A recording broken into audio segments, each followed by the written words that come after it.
Hello everyone, কি অবস্থা সবার? আশা করি তোমরা সবাই অনেক বেশি ভালো আছো। আলহামদুলিল্লাহ, আমিও অনেক বেশি ভালো আছি, আর আমি সব সময় ভালো থাকি। হ্যাঁ, আমার পরিস্থিতি যেমনই হোক, আমি সব পরিস্থিতি আমার জীবনে আমি আনন্দ হিসেবে গ্রহণ করি। That's why I am always well. আর এই দিনটা ছিল আমার সবচাইতে একদম খুশির একটা দিন, আমি বলতে পারো একদম স্পেশাল একটা দিন, যেদিন আমি আইফোন 16 Pro Max কিনতে গিয়েছিলাম ঢাকায়। তো যমুনা ফিউচার পার্কে আমি অ্যাপোলেক্স থেকে আইফোন 16 Pro Maxটা কিনেছি ভাই। একটা ফোন কেনার জন্য আমার এত বেশি টাকা দেওয়া লাগছে ভাই, এত বেশি টাকা মনে হয় আমি ওই দিনই দেখছিলাম একসাথে, আর আগে কোনোদিন দেখি নাই।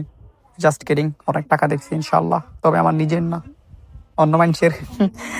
আচ্ছা, যাই হোক, এই দিনটা আমার জন্য অনেক স্পেশাল ছিল ভাই, যেদিন আমি আইফোন 16 Pro Maxটা কিনেছিলাম। তো তোমরা ভাবতে পারো যে আমি এত টাকা কই পেলাম ভাই। এখানে সবগুলো আমার টাকা না, আমাকে একটা ফ্রেন্ড হেল্প করছে করছে ভাই। আমার ফ্রেন্ড বলা যায় না, ওরে ভাই বললেও ভাই দোষ হবে না। আমার এত এত বিপদে সে আমার পাশে থাকছে ভাই।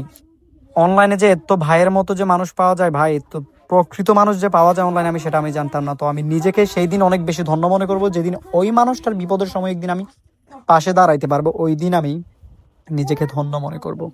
হ্যাঁ, যে আমার এই খুশিটার জন্য যে আমাকে অনেক বেশি হেল্প করছে, তার পাশে দাঁড়াতে পারলে নিজেকে অনেক বেশি আমার ধন্য মনে হবে।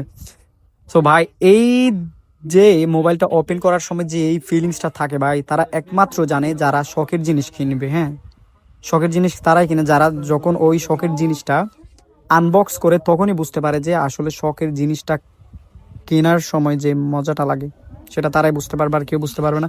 আমার কথায় অনেক বেশি ভুল হইতে পারে গাইস, মাফ করে দেবা, কারণ আমি একটু খুব আমার এক্সাইটমেন্ট কাজ করতেছে মনের মধ্যে। দ্যাটস ওয়াই আমার কথা উল্টাপাল্টা বাইরে হয়ে যাচ্ছে। তোমরা কেউ কিছু মনে করবা না, আমি জানি তোমরা আমাকে অনেক বেশি ভালোবাসো, অনেক বেশি ভালোবাসো। তো আমি জিজ্ঞেস করতেছি ভাই, হ্যালোটা এতক্ষণ লাগে কেন হ্যালোটা যাইতে? তো আমি জিজ্ঞেস করতেছিলাম ভাই, আমি ফার্স্ট টাইম এটা ব্র্যান্ড নিউ কিনছি, তো এর আগে তো সেকেন্ড হ্যান্ড ব্যবহার করছি, ফার্স্ট টাইম ব্র্যান্ড নিউ কিনছি। দ্যাটস ওয়াই কি কি করা লাগে এগুলো আমি জিজ্ঞেস করতেছিলাম। এটা তো মোবাইলটা কেনার সাথে সাথে কক্সবাজার উদ্দেশ্যে রওনা দিই। কক্সবাজার এই রয়্যাল টিউলিপ, সিপার রয়্যাল টিউলিপে, যেখানে একটা র্যাম্প শো হবে, এই জন্য মডেল আছে। অন্য গাড়িতে অনেক মডেল আছে, এই গাড়িতে মাত্র 2 জন, আর বাকিরা মেকআপ আর্টিস্ট। তো কক্সবাজার পৌঁছে আমরা রুমে উঠি, রুমে ওঠার পরে সবাই রাতে এই কক্সবাজার বিচে বাহির হয়ে যায় তারা সবাই রাতে, আর আমি রুমে বসে বসে কারাওকেতে গান লাগাইতে গান গাইতেছিলাম। আমার ভালোই লাগতেছিল, খারাপ না, আমি অনেক জোরে জোরে গাইতেছিলাম। গানটা একটু শোনো। जो बदल जाए मैं वो जमाना नहीं, मर जाएंगे खाली ये तेरे सभी, तीर नजरों का मुझ पे न मारा करो। গানটা তো শুনলা, হ্যাঁ, আর গানটা কেমন হয়েছে তোমরা অবশ্যই কমেন্ট বক্সে জানাবা। হ্যাঁ, তো শো এর জন্য আমরা সিপাল রয়্যাল টিউলিপে চলে আসি, যেখানে আমি আয়নাতে বসে একটা টিকটক ভিডিও করতেছিলাম। হ্যাঁ, টিকটক ভিডিও করতেছিলাম। আর এই গেটাপে আমাকে কেমন লাগছে অবশ্যই বলবো। আমি ফর্মাল প্যান্টের সাথে আমি ফর্মাল শার্ট পরেছি ইন করে, আমি যদিও ইন অনেক কম করি। আর এই ড্রেসটা কেমন হয়েছে? তো পরে চলে যায় রেম শুতে ভাই, রেম শুতে, যেখানে মডেলরা রেম শুতে হাঁটতেছে।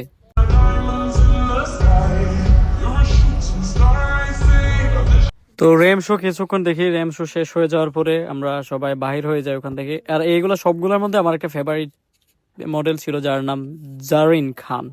হ্যাঁ, যাকে আমি অনেকগুলো ওখানে আমি পিকচার উঠাই দেই। তো পিকচার উঠাই দেওয়ার পরে আমরা সবাই ফ্রি হয়ে একটু সুইমিং পুলে গোসল করার জন্য নামি। পানিগুলো ক্লিয়ার ছিল, তবে কেন জানি মনে হয়েছিল একটু ময়লা ছিল, গাছের পাতা মাথাগুলো ছিল। যাই হোক, তো ভিডিওটা এই পর্যন্তই। যদি ভিডিওটা ভালো লেগে থাকে অবশ্যই লাইক কমেন্ট অবশ্যই, আর গানটা আমার কেমন হয়েছে সেটা বলে যাবা। বাবাই, ভালো থাকবা, সবাই সুস্থ থাকবা।